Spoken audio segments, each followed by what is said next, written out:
Thanks very much for coming along. Excuse me. So this session is going to be looking at learning analytics in Canvas and in Zoom. And as part of the process, I'm hoping to look at a number of different kind of areas, including the learning analytics, which are available in Canvas, the learning analytics, which are available in Zoom. But a key element for us as well as part of this session is to try and actually talk a little bit about how to put into practice or to actually action the analytics. Very often, I suppose, what we find ourselves is that kind of there's a lot of talk given to the tools that are used to generate analytics, but not a huge amount provided around how exactly those can be kind of put to use or how they can actually be actioned. So we're hoping to cover that in the session today as well. So in terms of what learning analytics actually refer to, learning analytics is basically a methodology that applies the principles of data analytics, excuse me, to student learning. So essentially, it's kind of an attempt to try and gather, evaluate, kind of put to use learning analytics, but to apply that for learning purposes. So as a way of supporting or encouraging or kind of making learning happening. And there are two different types of analytics.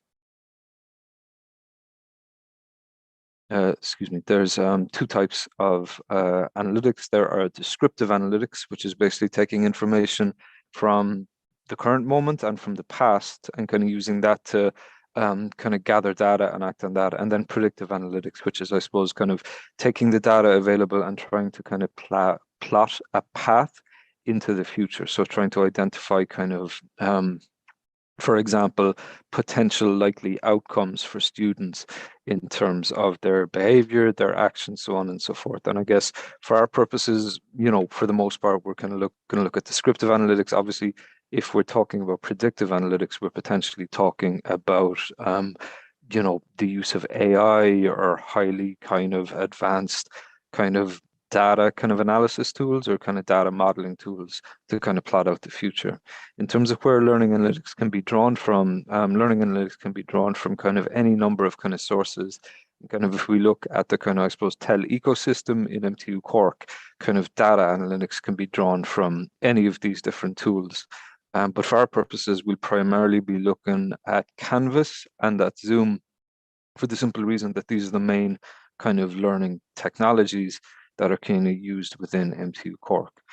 So in terms of within Canvas, the main space for, I guess, your analytics for kind of a particular module is if you click into the module, over here on the right-hand side or at the bottom of the screen, there will be a button for New Analytics. And New Analytics is the main kind of tool which is used in Canvas modules to kind of access analytical data. So if we click into the new analytics area for this particular module, we can see that kind of there is a number of tabs up along the top of the screen, which I'm going to talk about in a minute. And then over in the lower area is where the kind of data is represented and additional data is given. So some of the analytics are quite straightforward. Course grade is basically just an identification of the grades which are available in a particular module. And one useful feature is by default in the new analytics area, you can see here that there's a blue kind of item which is called all sections. And what that basically does is that is the average. That is the kind of general kind of mark or the general kind of result in terms of like course grade, weekly online activity, so on and so forth. One thing which we can do, which is quite useful, is if we click into this area and we type the name of a particular student, what we can get is we can get I suppose the students' data will come up in green and it will be visible alongside the kind of average. So for example, within this particular module, the average grade and this particular student's grade are kind of put side by side. It might be more visible if we click into weekly online activity, where you can see in blue is the kind of general kind of weekly activity, and then we can identify the student's grade within that as well. Might actually be more visible or more kind of clear what I'm talking about if I hop into a more populated module. So for example, within this module, you can see the course grade is available, and you can see the weekly online activity available inside here.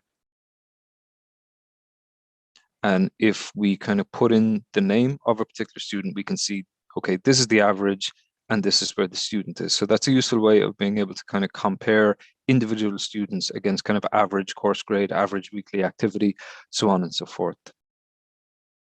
So course grade provides an indication of the general kind of, the average kind of scores which students have achieved against assignments. Weekly online activity then, again, is kind of very much what it says in the tin. It identifies how active the class in general has been, and that can be compared against individual students' kind of activities. So we can see here, this individual student has had pretty low engagement with the course over the past week, as is evidenced by average page views, average participation, so on and so forth. You can also access the student area. And what the student tab here is useful for is basically if you click on the name of an individual student, you will just get specific analytics about that student. So you will get an idea of their overall course grade, their overall weekly online activity, any communication which they have had, either with yourself as the instructor or with other students. So kind of, again, all of this is kind of useful just as a way to try and identify general activity, but also more specific kind of student activity. The other section then for the new analytics area is this reports tab, and that basically allows us to run a report against the kind of data available and to generate a CSV, a .csv file, which we can open up in Excel or other kind of spreadsheet or kind of data processing software. So there's a number of reports available to us within here. The one useful feature is if you are not sure what a particular report will give you, you can simply click on the little eye icon to the right hand side of the report, and it will give you an overview of the of what this report will give, and it will also give you an example so you can see the actual data that we're going to be getting from this report here. And if at any stage you want to run a particular report, what you can do is you can simply click on the run report button, and as you'll see there, it will offer you the opportunity to filter that down if you want. For the most part, you don't need to worry about that. And if we click run report, that will download a .csv file, which we can then open up in Excel or in similar. So in terms of, I suppose, new analytic, in terms of analytics within a particular Canvas module, this new analytics area is really the kind of most useful feature for that. And for instance, and again, the way that we can get at that is by clicking into the home area, clicking in new analytics, and that will provide us with access to that information. One thing which I might mention as well is at any stage, if you want to, you can download a CSV of the course grade or the online weekly activity by clicking on this download CSV button here. So another area of analytics which can be quite useful is Zoom. New analytics primarily gives us information about a student's engagement on a particular Canvas module. So, their discussion activity, their engagement, their communication, their grades, so on and so forth. But another kind of useful area, particularly for, I suppose, this current semester and past semesters, is to get some kind of idea about how many students or which students have been attending the live Zoom sessions. So the way that we can get at that information to identify who has joined Zoom sessions, who has not joined Zoom sessions, is again available within Canvas. All we need to do here is we need to simply click on the Zoom tab, and over here we can click on the tab for previous meetings. And if I want to get at a Zoom analytics from Zoom for a particular session, let's say the one that happened last week, I can simply click on the report item over on the right hand side here, and that will basically give me a meeting report. Now that one is blank, so if you just bear with me just to click into, this one, excuse me, click into previous meetings, click on the for the date in question, click on the report area, and you can see here that will give an indication of who joined the meeting, how long they attended the meeting for, so on and so forth. And if I want to at any stage, I can export that as a CSV file, like with the new analytics feature, by simply clicking on that button, and that will give me a .csv again, which I can open up in Excel or similar. If you've run any polls during a Zoom session as well, you can also click on poll report, and that will give you kind of, again, just a breakdown of the questions which were asked in the poll, how everyone responded, so on and so forth. So from within our Canvas module, we can get at the new analytics information, which is the analytics related Canvas, and we can get at the Zoom kind of meeting reports as a way of identifying who's been coming to our Zoom sessions. Now, another area where we can get analytics is also in the back end of Zoom. So if I go to telcit.zoom.us and I click sign in, that will prompt me to sign in under my MTU profile. And what I can do from here is basically, if I click into the recordings area, what I can do then is I can identify the past session which I ran, and for which there is a recording. And if I click into that session, what I can do is I can click on recording analytics, and that will give me access then to who exactly has accessed or watched back this recording. So the data is presented there in terms of, I suppose, over the past week, when have people accessed it, how many times has it been viewed, how many times has it been kind of got at. And the other feature which is available is if I go down the page, I can click on by view, and that will give me an indication of which students have watched it back, how long they watched for, so on and so forth. And again, like with the other tools, I can click on export as CSV file, and again, that will produce a CSV file for me, which will again allow me the opportunity to open that up in Word or in Excel rather, or in other data data processing software. Excuse me. So we have our learning analytics from Canvas, we have our learning analytics from Zoom within Canvas, and we have the learning analytics that we got from telcit.zoom.us. Now, this is more of a blunt instrument in terms of analytics, but maybe just as something to be aware of. There is also the option within Canvas to identify to students what you want them to do to complete particular units. So basically, if I have a unit here, you can see here that there is a requirement to complete one item against this particular unit.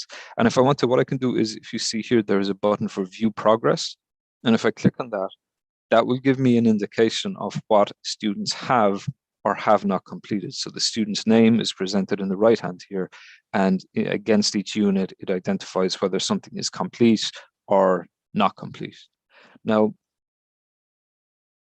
again, this is kind of a rough enough tool, but basically against each particular unit, what I can do is I can click on the menu for the unit here. And if I click on the edit button, you can see here that I can set requirements against this particular unit. So for example, if I just get back out here under this unit test 2, what I can do is I can click on the edit option, and if I clear the one that's there, I might say, okay, well, there are 2 items under this particular unit. There is a learning list, which people is a page that students can view, and there is a survey which they're meant to complete. And what I can do basically is I can identify whether I want them to complete all the requirements or whether I just want them to complete one. So I might say, okay, well, it's important to me that students look at that particular page that I put together. So what I want them to do, if I click on the right-hand drop down, I can identify what I consider them to have, what they have to do for me to consider their kind of engagement with this done. So the most basic one is view the item, which means if they click into it, if they view it at all, it's marked as done. An alternative is to contribute to the page. Now, where that would be most useful is for like discussions area or similar. And then the final, kind of a middle path is mark as done. So if I want to, what I can do is I can set this as mark as done. And if I just hop into student view, from a student perspectives, we click into learning, week 1 learning list, and there's a button there that students have to click so they mark it as done. And if they have done that, basically when I go into the view progress area, what that will do is it will simply identify to me, excuse me, if we go back in here, what that will do is identify to me whether students have completed it or whether they've just unlocked it. So that's not kind of strict learning analytics the way the other kind of the new analytics tool is, but it is kind of an additional option available to us. So in terms of actioning learning analytics, one of the benefits of Canvas is that kind of you can kind of put all of this information into kind of practice pretty quickly. So what we can do, for instance, one kind of immediate way of putting learning analytics to use is to try and support students who scored poorly against a particular assignment. So if we hop back into our module, what we can do is we can go to the new analytics area. And if, for example, we go to the course grade area, let's say for the sake of argument, there's a number of assignments which students may or may not have done. What we can do here basically is if I click on this message button over here, what this will do is it's essentially telling Canvas, okay, I want you to kind of identify a number of students based on this particular criteria. So for example, let's say students have completed a particular activity. Actually, what we can do is we can actually specify the assignment by typing in here. So I'm going to select assignment 1, annotated bibliography. And what I can do is if I click on the message button here, what this will do is it will basically allow me to set certain kind of factors or certain kind of variables to kind of identify particular students. So for example, a very common one might say, okay, students have completed this particular, or students, some students may not have submitted against this particular assignment. So if I click on the missing tab, basically what that will do is it will identify, okay, there's one student. Canvas will automatically identify, okay, there's one student who hasn't done this yet. So what I will do is I put in the subject, just reminder about missing assignments. And I can put in a message here just to say, hey, I notice you haven't submitted this assignment yet. I strongly encourage you to do so. If there are students who are late in submitting a particular assignment, again, I can click on the late tab, put in a subject and a message, and that will message just students who have submitted late. But one useful feature for this is, let's say students have submitted to this assignment and I want to contact students who, let's say, scored 50 or less. And I want to give them some additional resources or guidelines or anything at all like that. So what I can do is I can identify, okay, I want to target students who scored between 0 and 50 on this. I'm going to put in a subject to just say friendly support for recent assignment score, so on and so forth. What I might type into the message then is, hey, I noticed maybe you didn't do as well on that recent assignment as you could have. Here are some kind of additional resources or some additional learning to help you, related to the assignment, to help you better understand the area, or potentially here is a link to additional supports in MTU Cork in case you're struggling with kind of any academic elements, so on and so forth. And when that's done, I can press send, and that will send that message only to students who scored between 0 and 50 for this particular assignment. An additional kind of feature then is encouraging students who have not participated in something yet. So for that, what I can do is I can go to the new analytics area. I can identify weekly online activity, excuse me. And what I might do here is I might click on the message students button. And again, I might just identify, okay, I want to message students who have not yet viewed, by clicking on the didn't view tab, a particular resource. So I might say, okay, I want to target students who specifically haven't looked at this resource that I put up yet. And again, that will give me a subject, which I can change as I wish.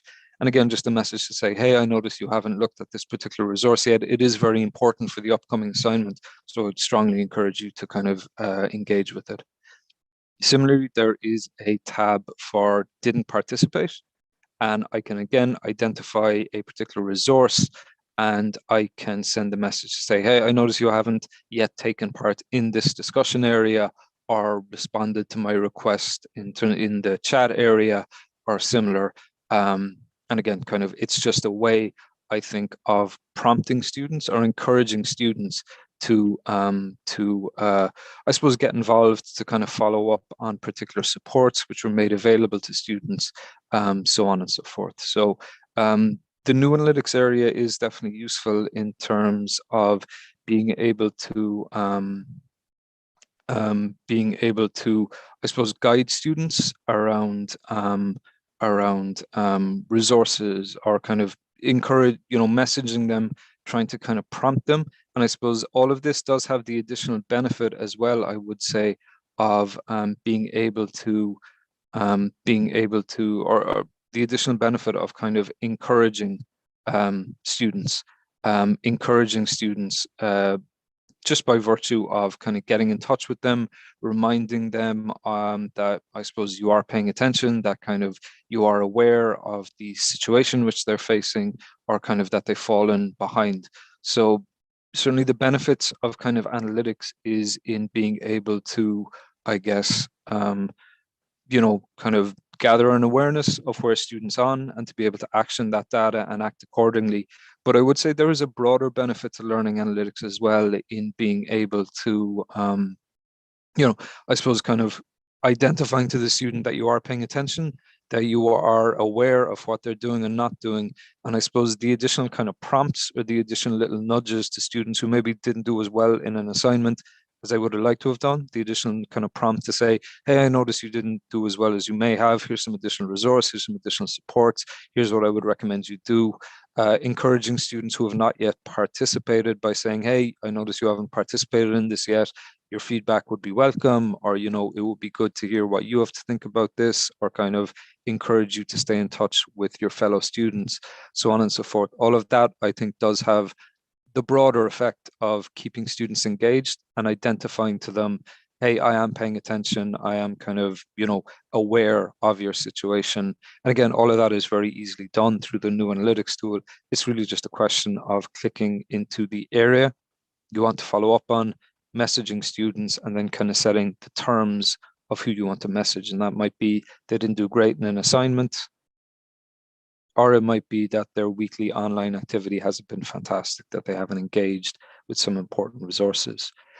Now, if we think back to some of the kind of features we looked at in terms of, for example, downloading the CSV related to the class roster, or the course activity, downloading the CSV that we can get as a result of looking at a particular Zoom meeting, and at the recording feature inside in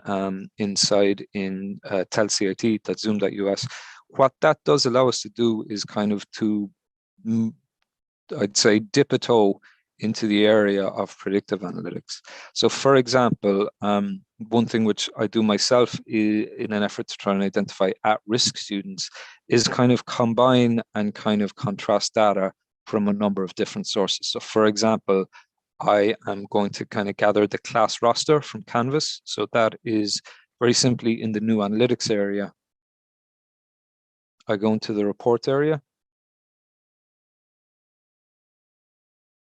and I run a report to gather the class roster.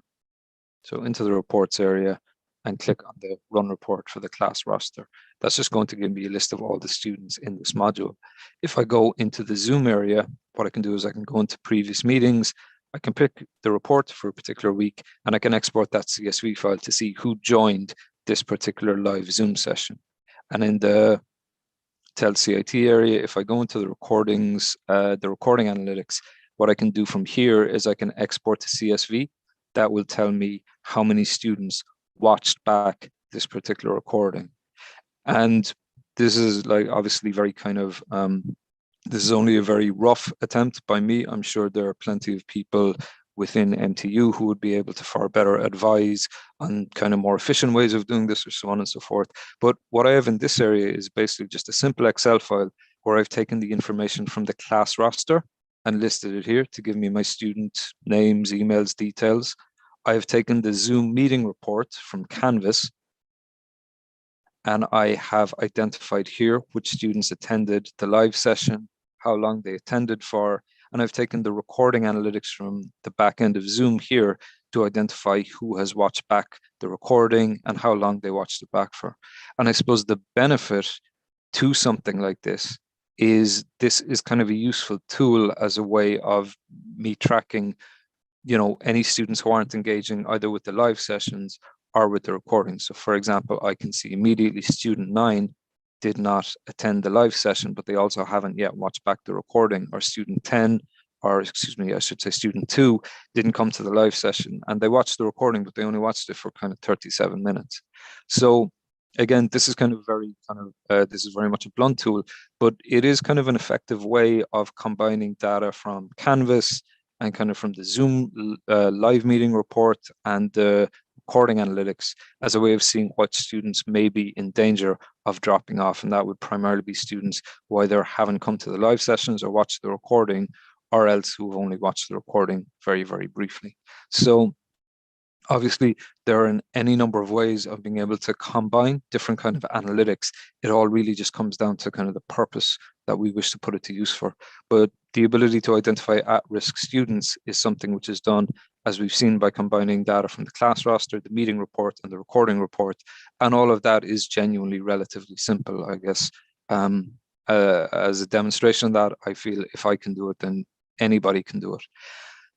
One other element in terms of learning analytics, although this is not strict learning analytics, but one other kind of step in the process as well is gathering data directly from students. So there's a huge amount of very useful information which Canvas and Zoom can give us, but one area which may potentially get missing is, or which we potentially may miss, is also the ability to get kind of feedback directly from learners, which is useful to us.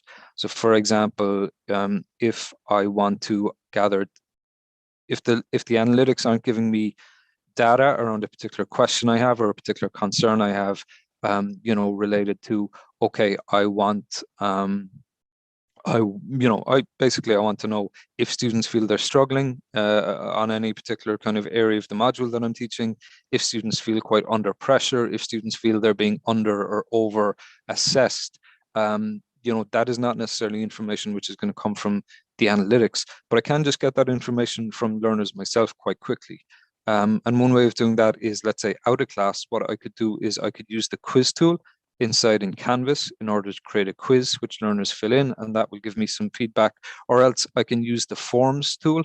So all MTU staff should have access to Office 365, and a feature in that is Microsoft Forms. So if I create a quiz, what I can do very simply and easily is I can put my questions into this quiz. I can click on the share button up here, and I can say anyone can respond, and I can copy that the link to that form, and I can very simply throw that into my module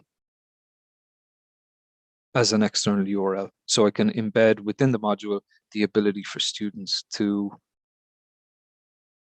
fill in that form. Another way of getting that kind of data directly from learners from in-class activities would be within Zoom. I can simply open up a poll. I can ask all the learners to fill it in, and then I can, excuse me, I can kind of analyze that data after the meeting. Or again, if we go into our Zoom area, what I can do is, if I've run a poll, I can simply click on previous meetings, and I can grab the report.